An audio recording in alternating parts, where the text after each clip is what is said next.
Jadi begini, ini di share saya sudah new tab ya.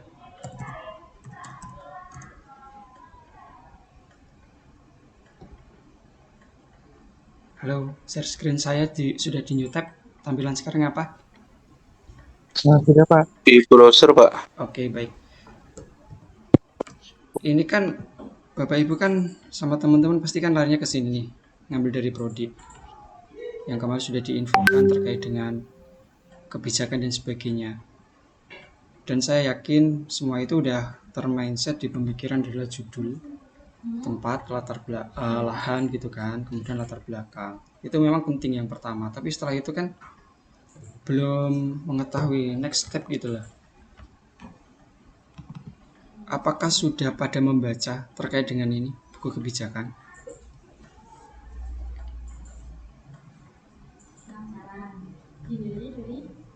Sudah belum?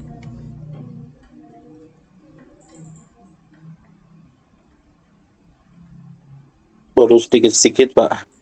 Belum begitu pelajari. Baik.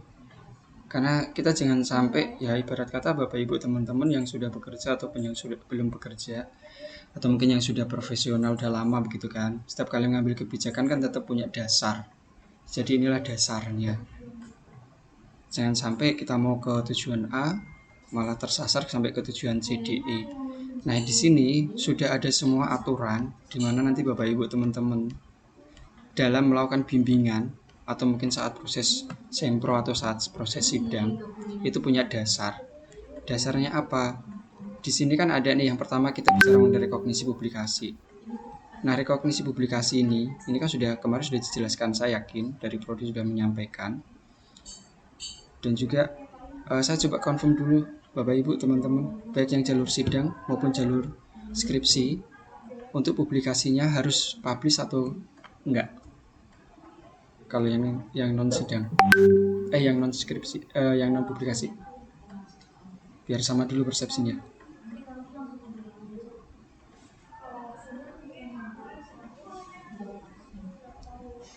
Kan ada syarat tuh, syarat sebelum sidang harus melakukan submit ke jurnal minimal ISSN. Itu sosialisasinya kemarin harus sudah keluar LOA, publish, atau cukup submit. Kalau nggak salah dengar, Pak, itu harus sudah keluar LOA, Pak. Kalau sudah keluar LOA, berarti Bapak Ibu teman-teman tidak bisa santai. Karena kalau mencari jurnal itu kan nggak mungkin dan nggak logis. Kalau hanya seminggu 2 minggu tiba-tiba keluar LOA. Kecuali kalau itu memang range-nya masih panjang. Tapi kalau misalnya nih bulan depan itu udah publish, sekarang submit, kemudian keluar LOA. Kalau jalur normal ya. Tapi kalau ada jalur rekanan, artinya punya relasi chief editornya, atau mungkin di jurnal tersebut memang masih kurang artikel untuk dipublish di next periode itu bisa. Tapi kalau nggak bisa. Nah, ini yang perlu dipahami. Jadi kalau memang udah mentargetkan kan di semester depan masih panjang. Tapi kalau nggak dikerjakan ya tahu-tahu udah mepet waktunya. Nanti akan jadi bumerang. Untuk itu disiapkan dengan maksimal ya. Nah, nyarinya di mana? Banyak cara gampang. Itu kan tinggal ketik di browser aja. Oh, maaf, ini udah detail.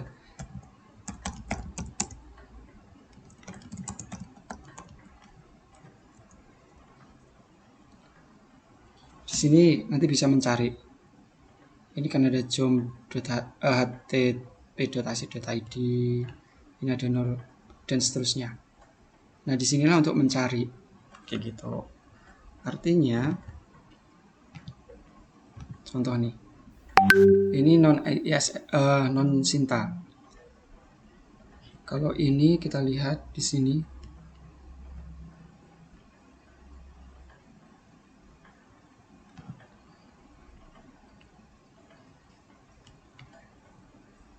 Health Information Management, Health Information System. Ini kan udah masuk nih, Health Information Technology. Ini bisa masuk di sini skopnya. Nah, kalau memang yang non publikasi itu kan ISSN, pakai yang ini. Apalagi yang belum Sinta, itu insya Allah lebih mudah. Tapi lihat lagi juga, ini cara untuk melihat ya, cara melihat bagaimana nanti Bapak Ibu teman-teman itu tidak salah. Ini kan jurnal rekam medis, view jurnal, kemudian tentangnya, about the journal. Nih, tapi di sini belum ada informasi kapan. Ini kan tidak ada nih informasi 1 tahun berapa kali. Lihatnya di sini aja, di arsip. Nah, kalau lihat di arsip, ini kan volume 4, volume 2, volume 1. Ini nggak berurutan. Volume 3, nomor 1, volume 2, nomor 3. Nah, ini yang urut. Volume 2, nomor 3, volume 2, nomor 2, volume 2, nomor 1. Kita lihat yang nomor 1. Ini itu bulan apa?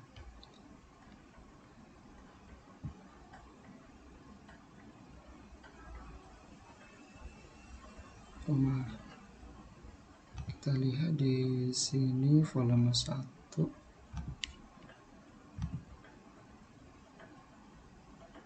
Ini bulan 3 ya.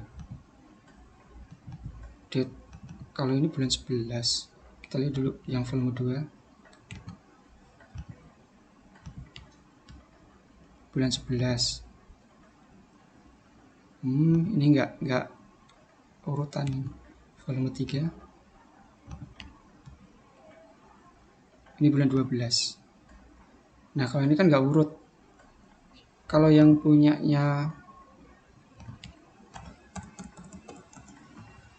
Indonesia ini masih ini ya, kemarin habis kena hack, sampai sekarang belum selesai perbaikan. Tapi insya Allah targetnya itu di bulan Juni atau Juli akan perbaikan. Karena kan ada beberapa akses yang hanya dimiliki oleh IT, jadi saya nggak bisa akses walaupun saya sebagai pengelolanya. Kalau ini 3 kali, April, Agustus, Desember. Kalau teman-teman submit di sini, ini bisa kita percepat. Artinya setelah submit kita cek seminggu 2 minggu lah bisa keluar LOA dengan catatan yaitu tadi sesuai dengan template. Ini juga belum Sinta. Dari kemarin kita udah mau melakukan proses ke sana tapi belum berhasil karena ada judul yang tersisip. Ini baru pindah server. Nah, ini ada di sini template-nya. Di sini Jimmy Indonesia atau Inggris. Nah, tapi kalau misalnya di luar Jimmy, silakan boleh nanti carinya kayak gini cara-caranya. Terus cara melihat untuk periode, kalau di Jimmy itu kan bisa terlihat di sini 3 kali dalam 1 tahun, April, Agustus, Desember. Tapi kalau yang ini arsipnya ini nggak tertib nih.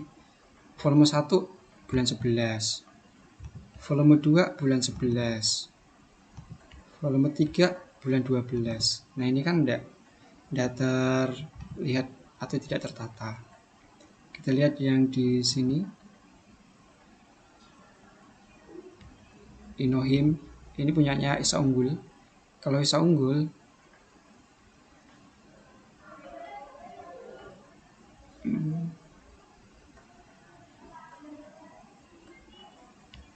kita lihat di arsipnya aja 1 tahun 2 kali, volume 1, volume 2. Volume 1 itu di bulan ini ada untuk ininya. Nah, ini pun Sinta 4, ini yang jalur publikasi Inohim, dan banyak dari teman-teman itu kemarin bisa lolos ke sini. Ini angkatan kemarin. Jadi jalur publikasi, submitnya Januari, revisinya Maret, Mei accepted. Jadi inilah yang jurnal Sinta itu mesti ada range Januari, Februari, Maret, April, Mei. Ini kan setiap range-nya ini kan polanya. Makanya kalau teman-teman yang jalur publikasi, mulai misalnya nih dari sekarang, jalur publikasi. Berarti minimal udah punya data latar belakang. Itu sudah bisa dibuat untuk artikel. Tinggal untuk yang lain itu adalah narasi. Tinggal diolah datanya, masukkan. Nah, tinggal menunggu untuk pilihan jurnal. Kalau yang Inohim ini, teman-teman bisa melihat di sini. Untuk biaya. Kalau ini kayaknya kemarin gak ada biaya. APC namanya.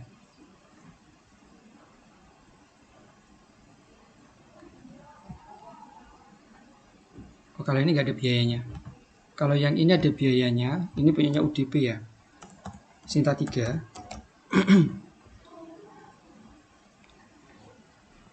Kalau yang ini itu dalam satu institusi maksimal dalam satu periode 2. Ini Sinta 3. Jadi kalau misalnya nih Bapak Ibu teman-teman pilih ke sini ada 5, nggak bisa semua rilis. Kalau di sini ini itu 1 tahun, kita lihat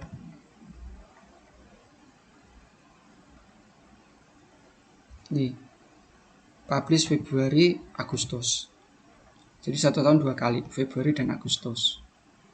Annually. Biayanya berapa? Ini author fees. Author fee-nya 750. Nah, ini kalau teman-teman lihat seperti apa? Ini yang baru ya di bulan Januari kemarin. Prosesnya. Januari submit. Ini tidak ini harusnya revisi nih. Revisi Februari diterima 14 Februari.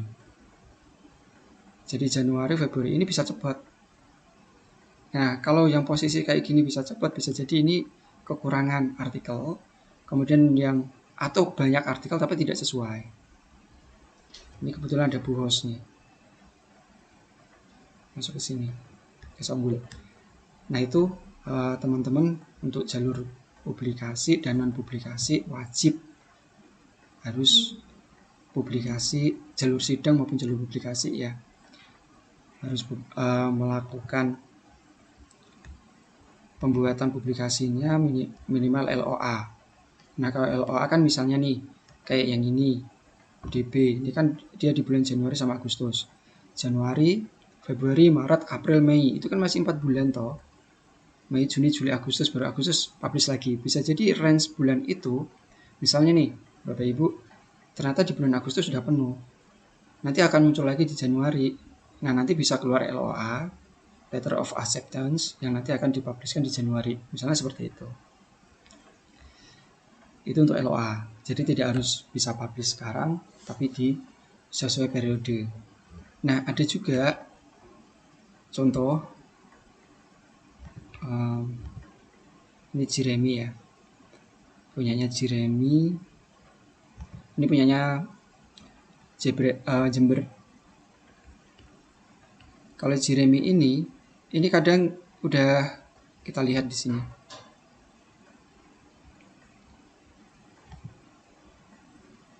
Maret, Juni, September, Desember, 1 tahun 4 kali.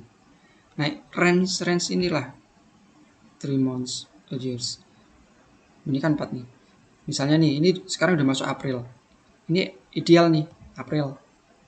April udah siap, udah ready submit. Nah, ternyata nanti antriannya bisa jadi antriannya setelah dicek oleh reviewer masuk di Desember. Bisa jadi.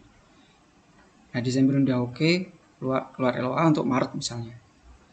Nah, kalau melihat itu adalah dari publish-nya yang sudah muncul, misalnya di sini.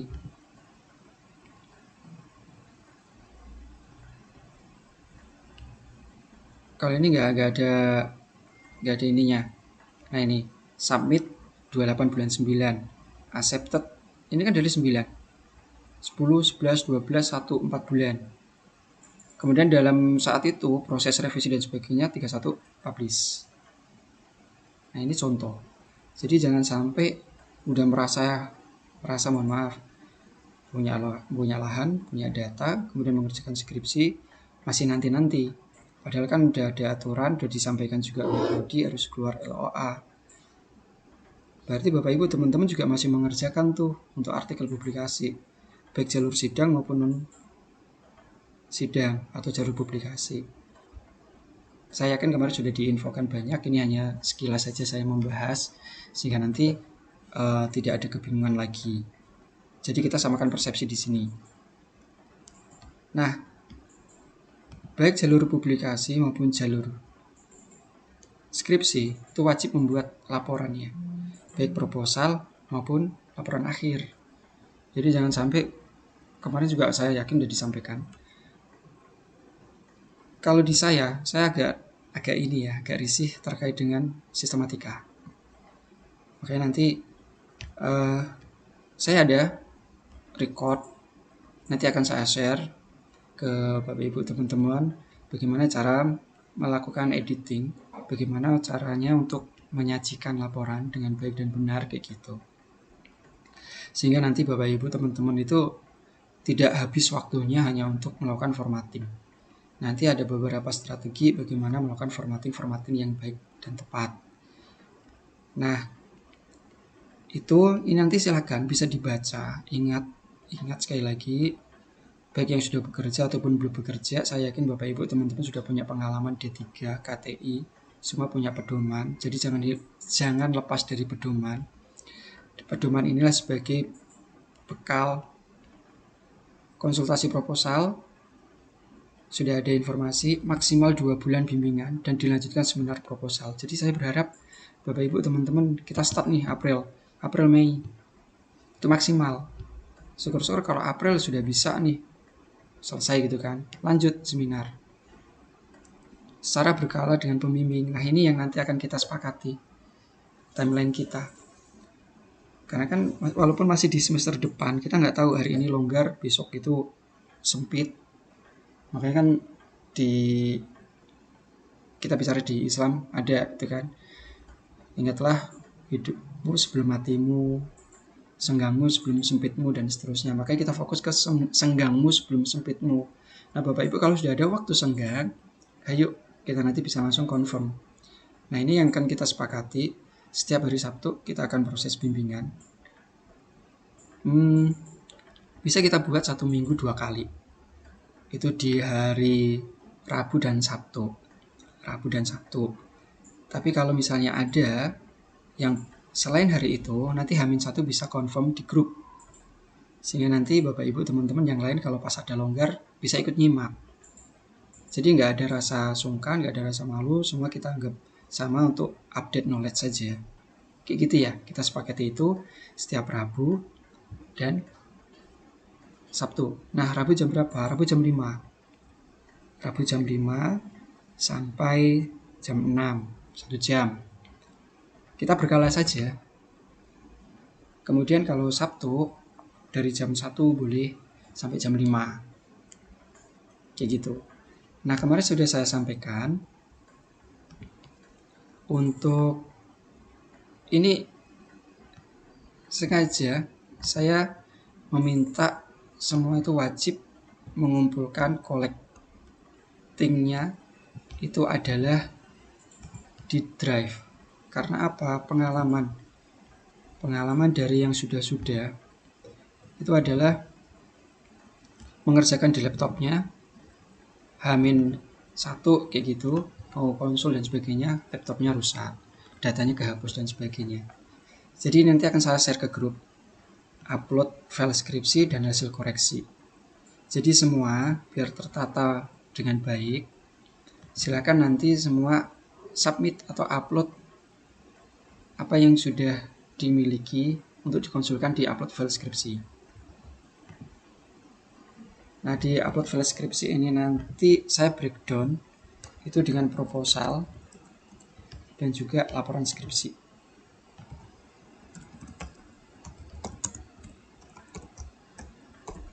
Kemudian kalau Bapak Ibu sudah submit atau upload di sini, jangan lupa grup untuk di remind.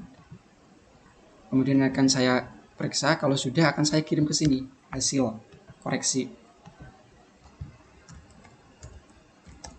Tujuannya apa? hari H nanti Bapak Ibu teman-teman kalau misalnya di file asli laptopnya atau apanya miss, itu insya Allah masih ada backup di sini.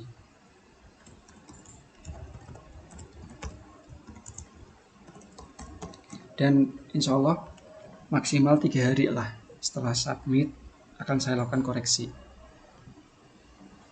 Nah, yang sudah japri-japri mohon maaf kemarin tertumpuk gitu kan.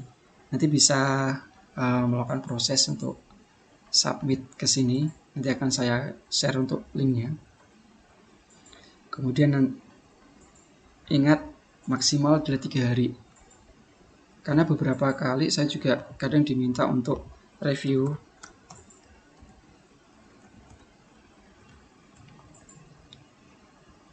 ini. Kadang saya juga diminta untuk review artikel.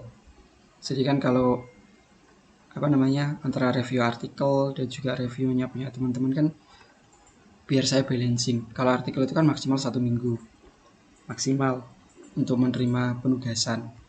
Tapi kalau dari teman-teman kan nanti saya buat waktu 3 hari lah. Nah, setelah 3 hari itu nanti akan cek lagi sehingga nanti kita target tuh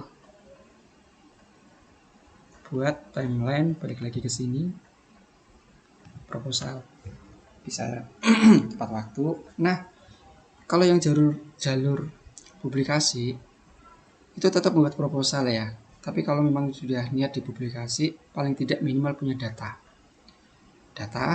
latar belakang masalah 2 aja itu. Kita discuss intens, kemudian kita submit. Nah, saya beri tawaran ke Bapak Ibu teman-teman. Di prodi itu kan menyilahkan publikasi itu kan Sinta 1 sampai 4. Publikasi. Ini ya, Sinta 1 sampai 4 dibebaskan ujian. Maksudnya dibebaskan ujian ini ya bukan nggak ujian ya, itu tetap ujian tapi hanya mengkonfirm. Karena kan memang untuk biaya Sinta 3, Sinta 4 itu masih terjangkau, tapi variatif. Kebanyakan ada yang memang seperti contohnya ini, saya tunjukkan. Kalau yang mid-very ini Sinta 3.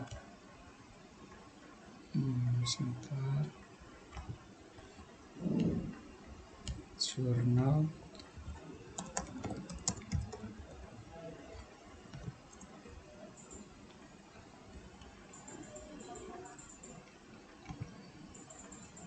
Ini Sinta 3. Di sini ada fasilitas fast track. Bukan fast track ya, fast review.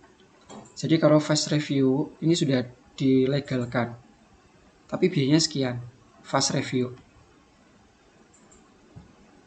Jadi ada itu memang editor itu yang memang fast review, ada yang normal.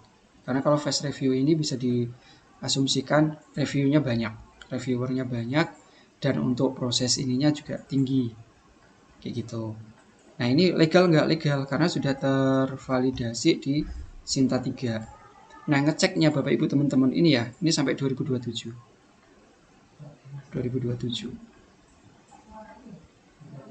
Jadi kalau misalnya cari yang Sinta 1 sampai Sinta 4 nih misalnya. Kemudian sampai 2025 hindari karena belum update. Jadi cari yang minimal adalah 2027, minimal. Karena kan Bapak Ibu teman-teman di tahun depan, paling nggak di tahun 2027, dipastikan masih aktif Sinta 3-nya, Sinta 1 sampai 4. Nah, ini untuk biayanya, ini legal. Sudah disebutkan pembayarannya juga melalui QRIS di sini.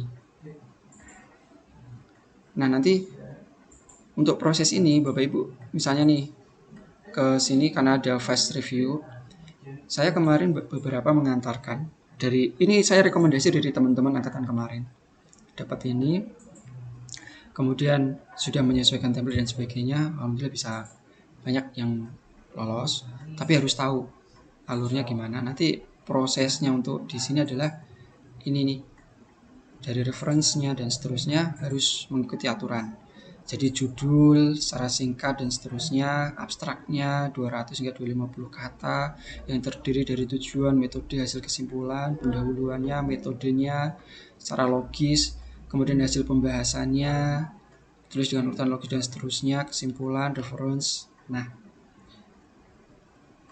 ini adalah aturan dan ini hampir sama dengan laporan skripsi. Cuma ini pendekkan jadi sebuah publikasi. Itu. Sinta 3 sampai 4 itu kalau ada yang melakukan submit, saya pribadi belum pernah memberikan bantuan. Tapi kalau ada yang memang mau dan berkenan kemudian untuk masuk ke Sinta 1 atau Sinta 2, saya lihat dulu datanya. Kalau datanya oke, datanya kuat, datanya dalam, nanti bisa kita kolaborasi untuk sharing pendanaan. Nah, untuk jalur publikasi yang dengan saya, penulis pertama tetap teman-teman. Tapi saya minta sebagai koresponden autor. Jadi nomor pertama teman-teman, nama penulis pertama, tapi penulis kedua adalah saya selaku dosen. Terus tanda bintangnya adalah di saya, selaku korespondensi autor yang nanti akan melakukan pengecekan sebelum disubmit dan meminimalisasi untuk revisi mayor, apalagi decline. Ini banyak banget kemarin saya sengaja nih mahasiswa reguler. Saya agak risih juga sebenarnya. Tapi gimana lagi, namanya belajar ya. Itu teman-teman reguler kemarin luaran mata kuliah, saya bebaskan. Dan ada yang minta memang untuk dikerjakan sendiri begitu. Dan akhirnya rata-rata itu adalah reject. Sebentar saya tunjukkan. Nih, editor decision, decline submission. Decline submission berarti belum dilakukan atau belum dikirim ke review, udah ditolak. Ini judulnya. Evaluasi manajemen rumah sakit menggunakan metode terhadap untuk pelayanan, systematic literature review.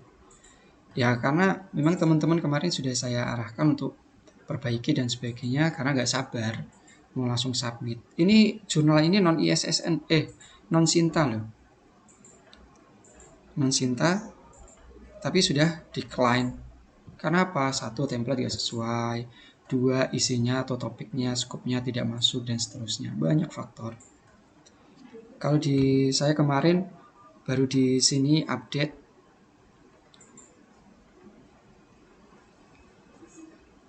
ini. Ini kamera ready, ini Scopus Q2. Ini kebetulan dari mahasiswa, lumayan nih, 15. Karena ada sekian, jadi saya nomor itu adalah saya masuk kemarin angka 5 juta, lainnya dibagi oleh teman-teman yang lain. Gitu.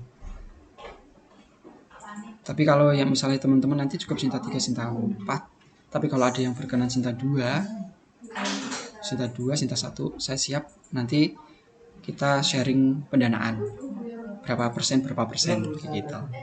Itu kalau yang Sinta 1, Sinta 2. Caranya dari mana? Dari sini. Source, jurnal, kemudian kita filter.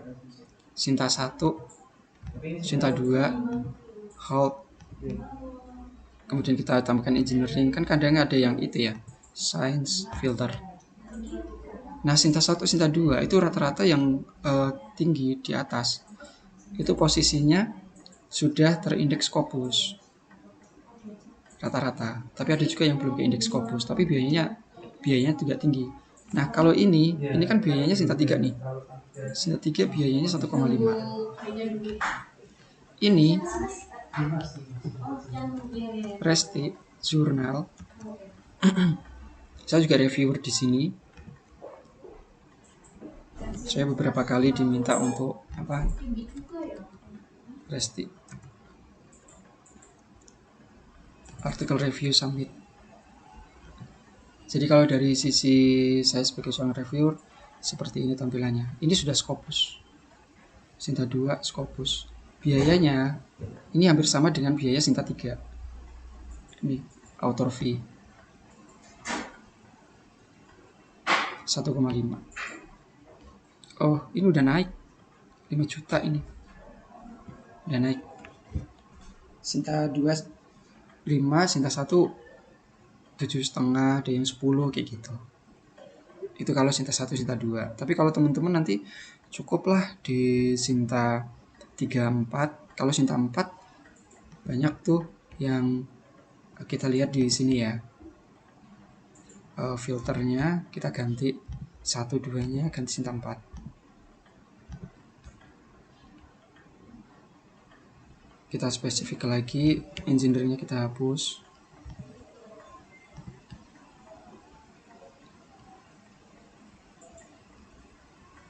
Nih, misalnya di sini, Jurnal Kedokteran dan Kesehatan. Ini 2023, ini ditinggal. Ya, ini yang tadi saya sampaikan. Ini yang jalur publikasi. Jangan sampai nanti melihat ini masih terlewat tahunnya. Ini asumsikan kalau ini misalnya ini 2027. Pokoknya nanti cari yang minimal 2027 untuk masa akreditasinya. Kita lihat websitenya, cek di sini, akan muncul nih. Kemudian kita lihat nih berapa periode.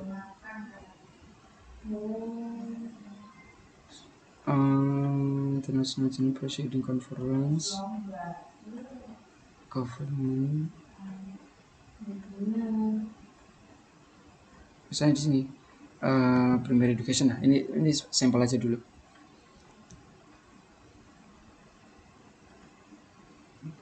Oh, ini nggak ada informasi berapa kali.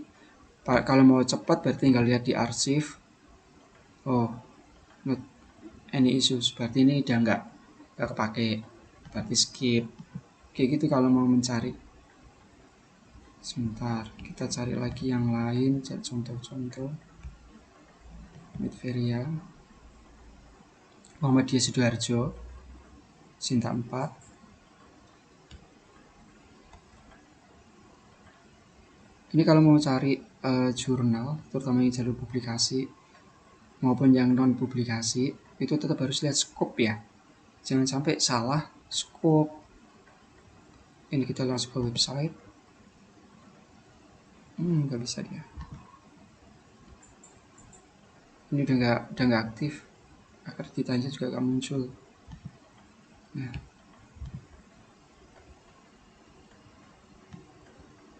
kadang begitu.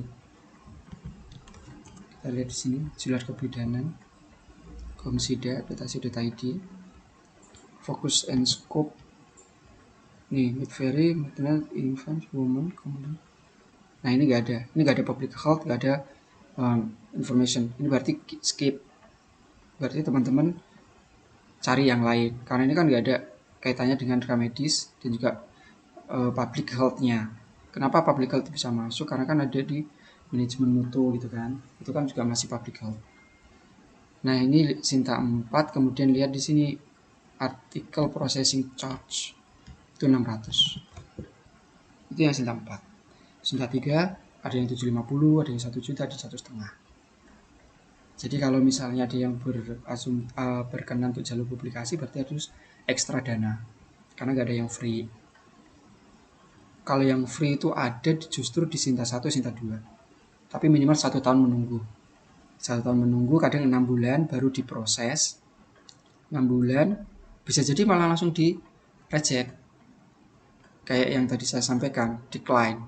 Belum dicek, udah decline. Karena apa? Nggak sesuai scope, nggak sesuai template itu. Kalau kemarin kan saya juga ini, prosesnya juga lama, hampir semuanya.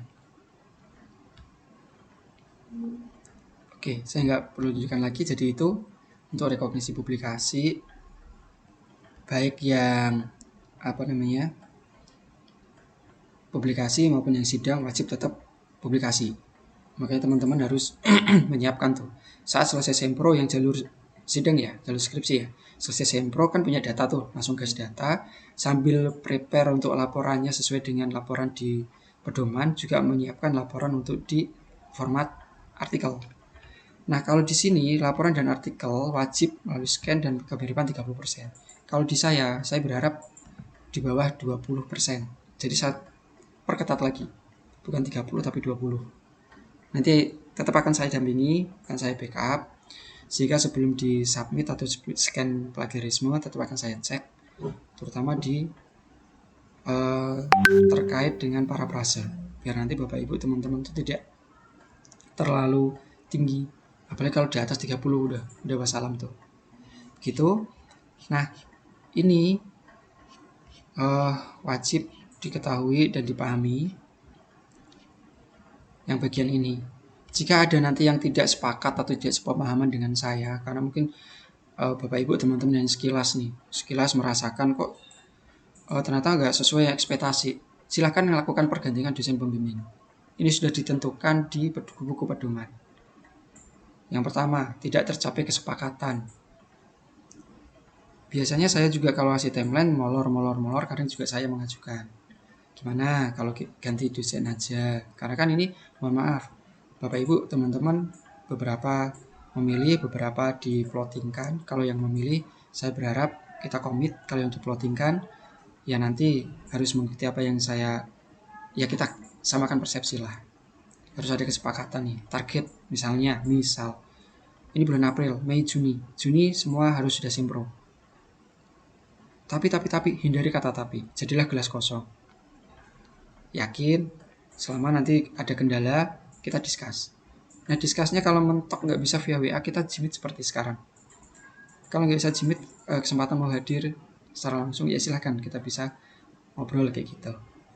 Nah, misalnya nih Bapak Ibu teman-teman proses jam 1 siang saya kirim revisi, diperbaiki jam 3 misalnya, akan saya cek lagi. Kemudian kalau udah oke, bisa jadi langsung ACC proses berikutnya. Nah, biasanya Bapak Ibu udah oke nih, sudah oke kan, tapi kendala adalah di biaya. Karena syarat untuk melakukan sempro itu kan harus selesai administrasi dan sebagainya. Nah, untuk itu Bapak Ibu teman-teman, ini juga ekstra biaya. Jadi udah menyiapkan, saya yakin sudah diinformasikan terkait dengan biaya-biayanya. Sehingga nanti udah menyiapkan. Kalau belum ada ya udah di keep dulu, tapi paling nggak ini udah selesai.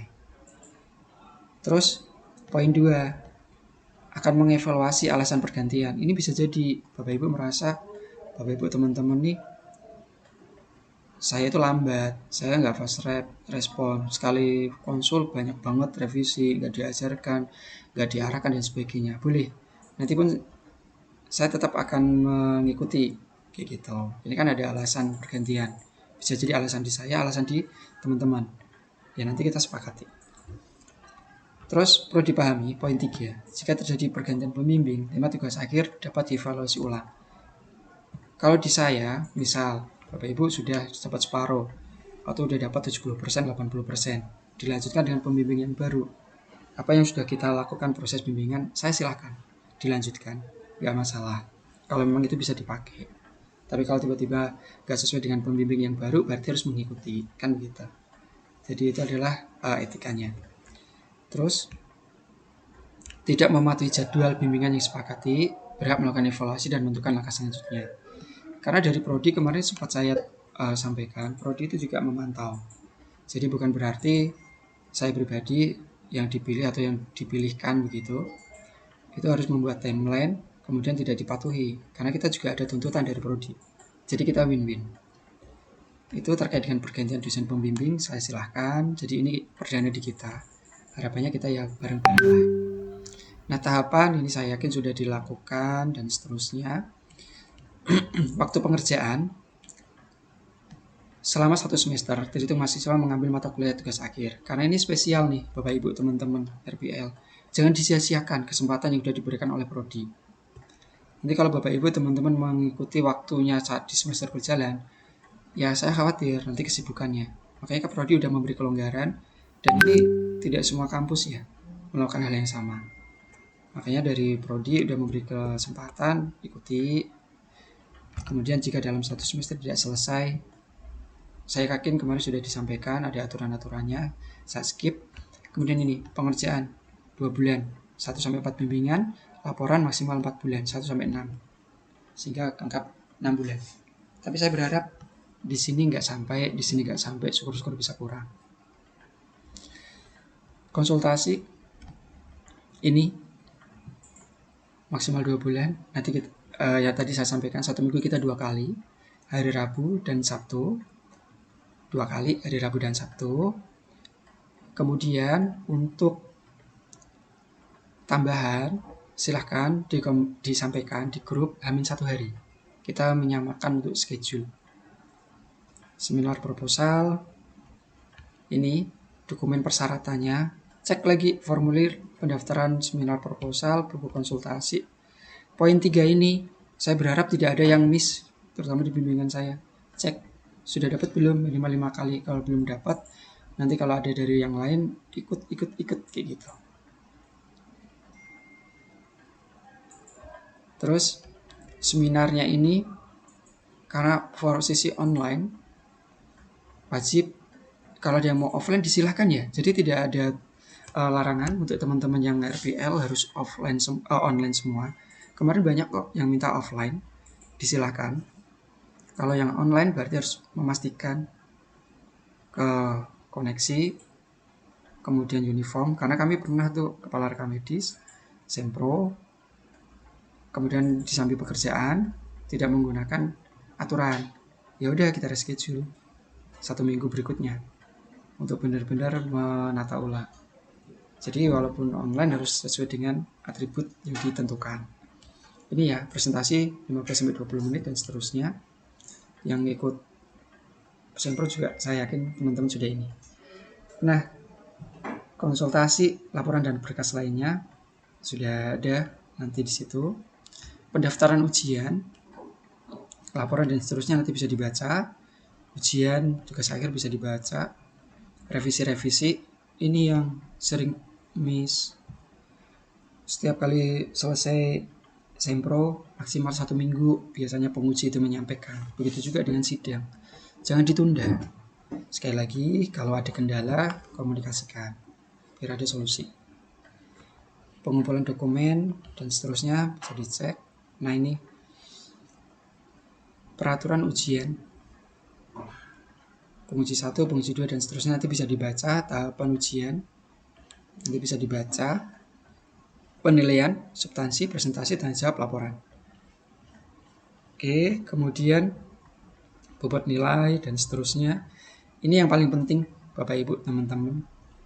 Waktu habis di sini banyak waktu tersita karena mau menyelesaikan ini. Ukuran kertas di sini udah tertulis 433. Tapi di bawah Bapak Ibu teman-teman nanti ngelihat nih, ada ukurannya kok 4433. Karena sama-sama tertulis 4333 sama 4433 di bawah ya. Itu kalau saya pribadi nggak masalah. Nanti kalau misalnya dari penguji menanyakan bagaimana, nanti Bapak Ibu tinggal cek ini aja. 4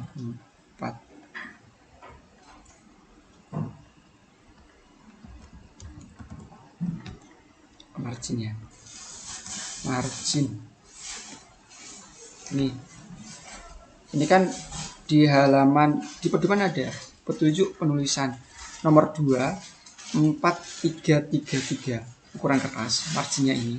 Kemudian di nomor 8 ini berbeda 4334, atasnya 4, kirinya 4, kanannya 3, bawah 3 ini. Jadi pakai yang mana silahkan, karena ini masih tertulis. Kalaupun ini salah ketik atau mungkin ada kesalahan karena sudah dipakai sekarang, jadi nggak ada larangan.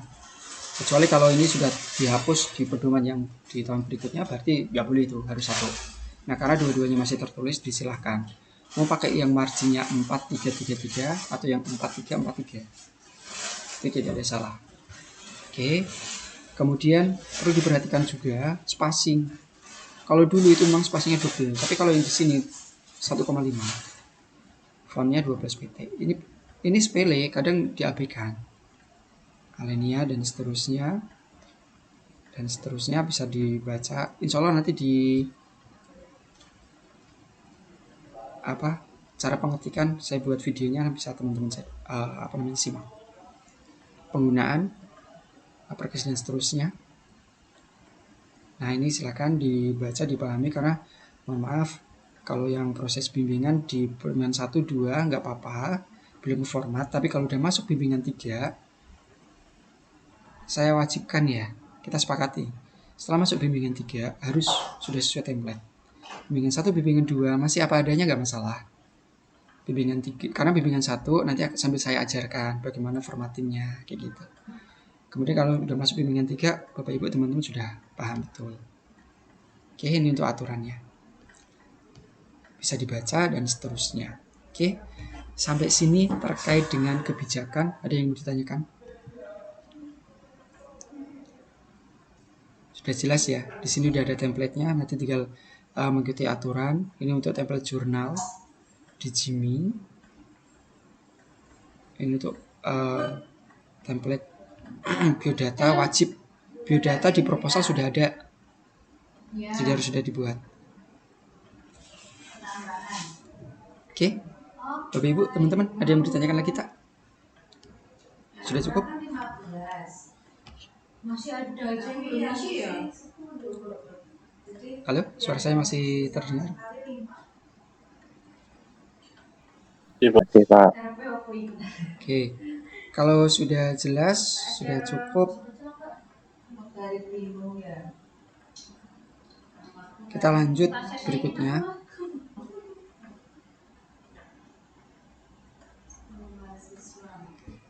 Kita lanjut berikutnya terkait dengan tahapan atau langkah pertama. Jadi saya menunggu Bapak Ibu, teman-teman, boleh nanti silahkan dilakukan download template proposal. Ini di download.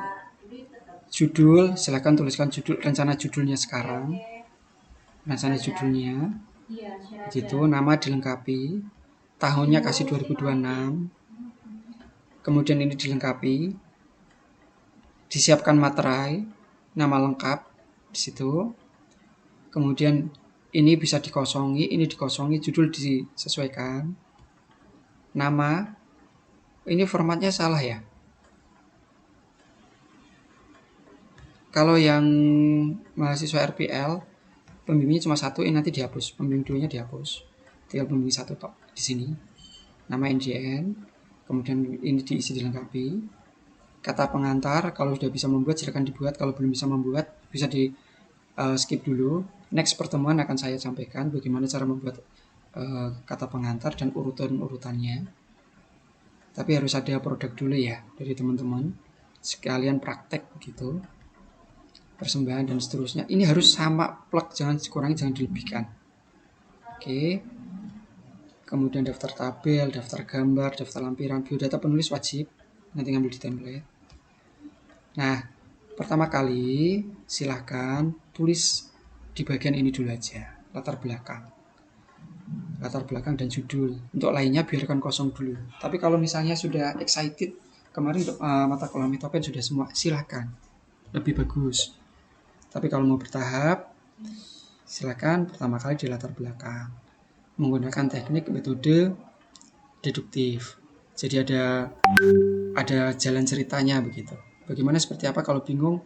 Ya sudah dituliskan aja sesuai dengan pemahaman saat Mitopen kemarin, atau tuliskan saja di stupen.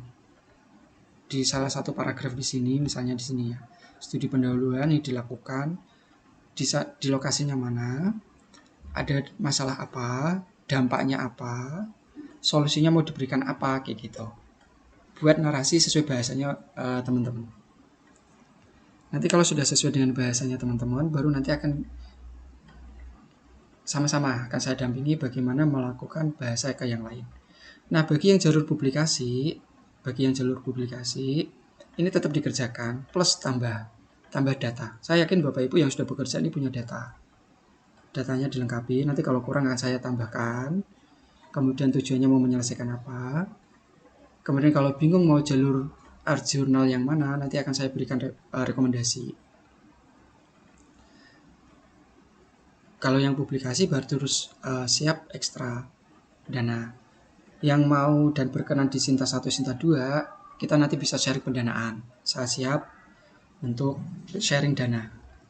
Nah, di semua publikasi, untuk yang publikasi baik yang sidang maupun yang publikasi, semua kan tetap membuat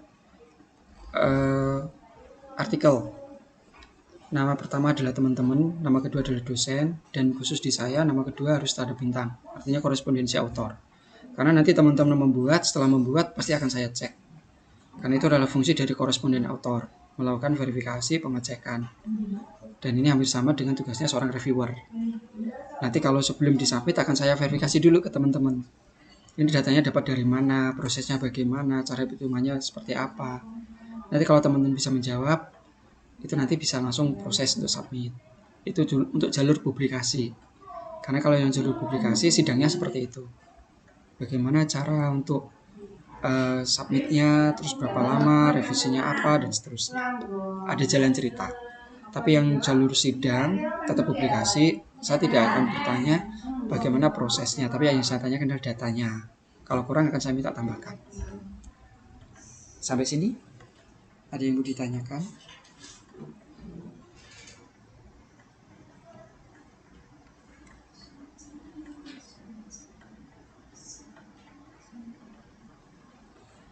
Sudah cukup? Jelas ya? Nanti akan saya share untuk link pengumpulan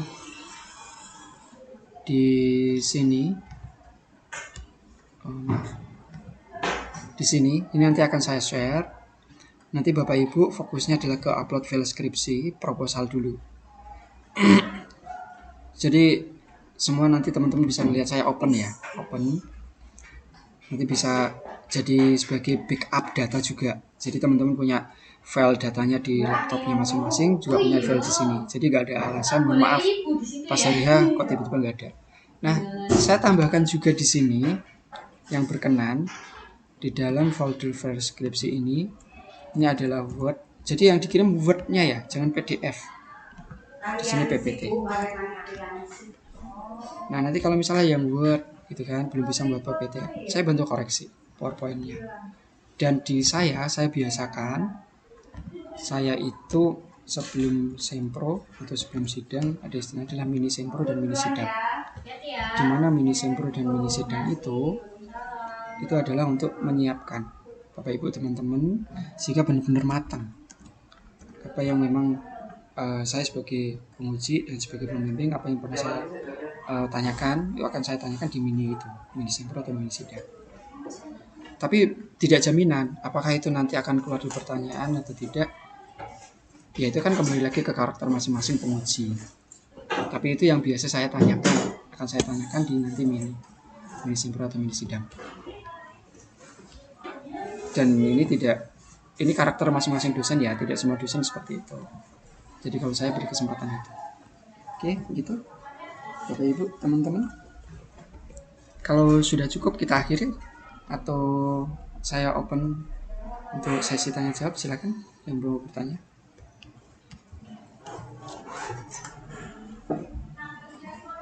Halo, assalamualaikum. Halo.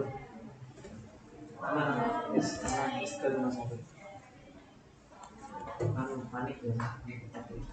Kita juga. Saya sudah buat kamu. Iya Bu. Sisa kita tuh screening semua hasilnya.